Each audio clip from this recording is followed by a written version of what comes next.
আমি নতুন আরেকটা লাগাইছি। এখন স্কেলটা যদি আপনার অন করার পরে খান লেখা উঠে না থেকে এরকম নর্মালি থাকে, তখন যদি আপনি ওয়ান টেয়ার বা আদার্স যেগুলো আছে প্রেস করেন, তাহলে কিন্তু আমি আগের আগের যেটা দেখাইছি এটাতে এভাবে কোনোভাবেই সম্ভব না।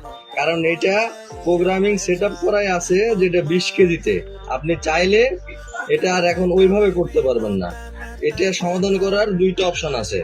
প্রথমটা হলো, ভিডিওটা পোস্ট করেন। আর আমাদের যেটা করতে হবে, যদি আইসিটা ভালো থাকে, যে পুরাতন সার্কিটের অন্য সমস্যা আছে, আইসির সমস্যা নাই। আর আইসির সমস্যা থাকলে কিন্তু এভাবে হবে না। আর আইসিটা যদি ভালো থাকে, তাহলে আইসিটা আপনাকে পুরাতন যেটা আছে এটার আইসিটা খুলতে হবে। এই যে আমি খুলে নিলাম, এবং এই যে আইসিটা নতুন সার্কিটে লাগাইছিলাম, এই আইসিটা এখান থেকে উঠাই নিলাম। সুন্দরভাবে উঠাইতে হবে যেন নষ্ট না হয়। হ্যাঁ, আপনারা সুন্দরভাবে উঠাবেন।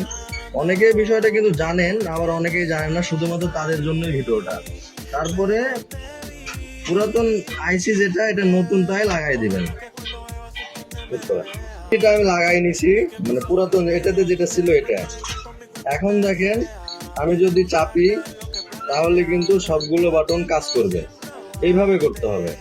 আর এখন যদি আপনার আইসিটাও নষ্ট থাকে, সেক্ষেত্রে